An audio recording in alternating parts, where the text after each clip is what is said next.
బెంగాల్లో Singham IPS Ajay Pal Sharma entry సంచలనం సృష్టిస్తోంది.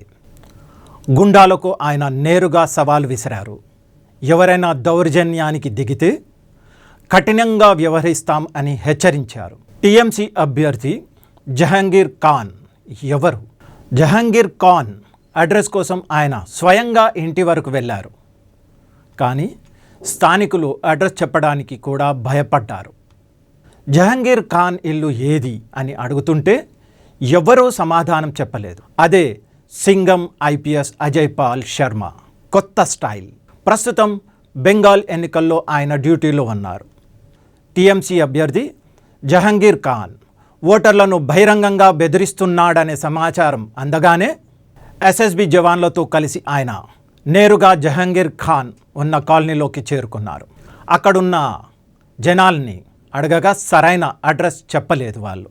చివరికి ఇంటిని గుర్తించి అక్కడికి చేరుకున్న అజయ్ పాల్ శర్మ బహిరంగ హెచ్చరిక కూడా జారీ చేశారు.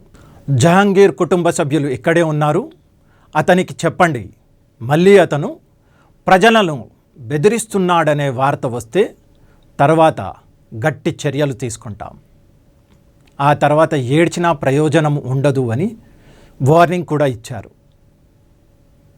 అంటే డ్యూటీ చేపట్టిన వెంటనే అజయ్ పాల్ శర్మ ఆ ప్రాంతంలో చట్టం అతిక్రమించే వారికి గట్టి సందేశం ఇచ్చారు. సమయం ఉండగానే మారండి, లేకపోతే కఠిన చర్యలు తప్పవు అని స్పష్టం కూడా చేశారు. అజయ్ పాల్ శర్మకు ఎన్కౌంటర్ స్పెషలిస్ట్గా పేరు ఉంది. ఇప్పుడు బెంగాల్లో ప్రశాంత ఎన్నికల కోసం ఆయన్ను పోలీస్ అబ్జర్వర్గా పంపించారు.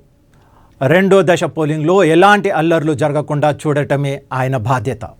ఆసక్తికర విషయం ఏమిటి అంటే ఆయన నేరుగా హెచ్చరించిన జహంగీర్ ఖాన్ తన ప్రాంతంలో భయానక ప్రభావం కలిగిన వ్యక్తిగా చెప్తారు. 41 సంవత్సరాల జహంగీర్ ఖాన్కు దక్షిణ 24 పరిగణాల్లో బలమైన పట్టు ఉందని అంటారు. అలాంటి సమయంలో అజయ్ పాల్ శర్మ నేతృత్వంలో ఎస్ఎస్బి క్యూఆర్టీ బలగాలు మోహరించడం ఒక స్పష్టమైన సందేశాన్ని ఇస్తోంది. ఈసారి ఒక్క రాయి ఎత్తినా దానికి సమాధానం చట్టబద్ధంగానే కానీ కఠినంగా కూడా ఉంటాయి అన్నారు. ఈ తలదన్నే తీరుతో టీఎంసీ నేతలు కూడా షాక్ గురయ్యారని చెబుతున్నారు. ఎన్నికల సంఘాన్ని ప్రశ్నిస్తూ దక్షిణ 24 పరిగణాల్లో ఇలాంటి అధికారి ఎందుకు అని అడుగుతున్నారని సమాచారం. ఇక్కడ అంత అశాంతి ఉందని ఎన్నికల సంఘం భావిస్తోందా?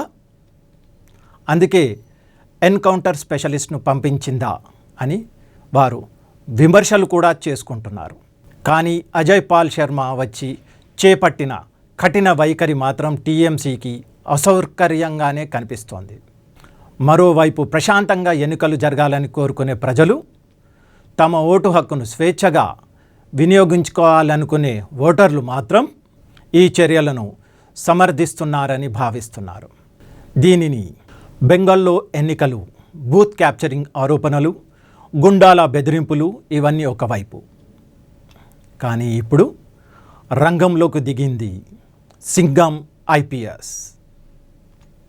ఒక పోలీస్ అధికారి, ఒక హెచ్చరిక, ఒకే డైలాగ్తో బెంగాల్ రాజకీయాల్లో ప్రకంపనలు.